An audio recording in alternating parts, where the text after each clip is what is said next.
The iPhone 15 Pro, I want to talk about it, especially my weird love-hate relationship when it comes down to using a case on my iPhone. I'm one of those weird people that has some sort of wacky internal battle of whether or not I should be using a case in the first place to protect my expensive ass iPhone, or to not use it because I actually prefer the look, feel in hand when I'm using my iPhone, because that's one of the features that I buy into when I get a new phone in the first place. Now, if you're somebody who is like me in any way, shape, or form, this might just be the best case you might want to consider for your iPhone 15 Pro. Now, as a tech creator, I get loads of emails every single day from manufacturers who want me to check out their latest and greatest iPhone cases, and I say no to 98% of them. This one, however, did catch my eye, which is the TAC 3.0 case, and I kind of want to talk about it. But what about it? Why is this one actually special? Well, honestly, for me, it comes down to actually having some level of protection on my iPhone without sacrificing much of the feel in hand. Now, obviously, it's not going to give you the same massive protection a super fat case is going to be, but if you click this video, chances are you might already know that. Still, there are a couple check boxes that do need to be ticked if I'm even going to consider a case in the first place.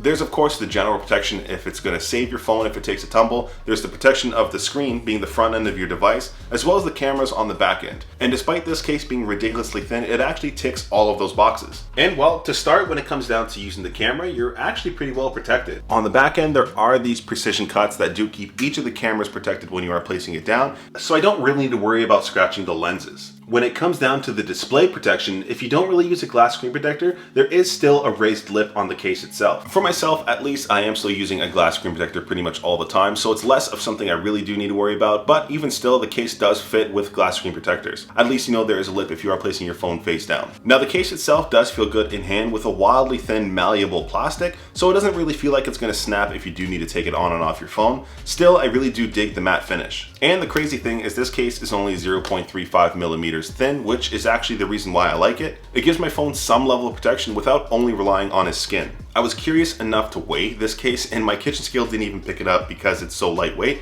So I ended up using my coffee scale, which is way more sensitive. Still, this case weighed in at 7.3 grams for the 15 Pro. By comparison, here are some of the other cases I own and how much they weigh.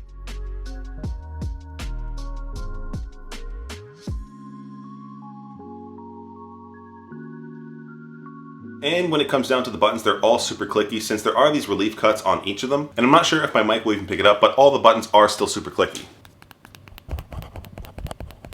All of the buttons are still raised as well, so you don't really have to press ultra hard or anything like that. It just feels like a normal, natural press. When it comes down to protection, yeah, I imagine it does a job. I'm not really going to drop test my phone since I'm not really interested in doing that anyways. But having used this case for the last couple of weeks, I've only picked up superficial scratches and nicks on the case itself. I imagine if I do drop it, sure, there might be a gouge out of it, but so far it's been just fine. If you do want to clean it or try and buff out some of the scratches, I personally just use warm water and soap. And of course, when it comes down to MagSafe, that might be a make or break for just about any case, for me at least.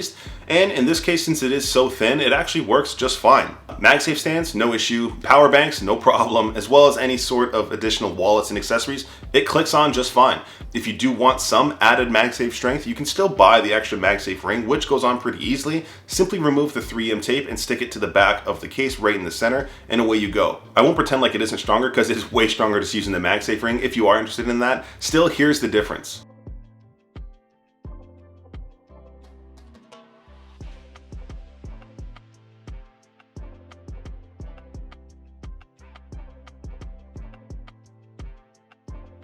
This case does come in multiple colors as well, especially if you do want to show off that natural titanium if you have it. And the MagSafe rings will have a light or dark color depending on the color you want to pick. So the question is it worth it? Honestly, yeah, I think it is. If you are interested in a case that isn't absolutely massive but still gives you protection, this is probably the one to get. Really, for me, it's minimal, it's thin, sleek, and it does the job. Obviously, it's not going to give you the same protection as a super fat case, but it's also not really trying to. And that's what I kind of like about it. It doesn't add that super bulk, but it gives me some level of protection. At the core of it all, I am a bit of a wannabe minimalist, so having a case that looks good without a huge amount of bulk is definitely a good option. I will have this case linked down below if you do want to check it out, and I appreciate you all watching till the end. Till next time.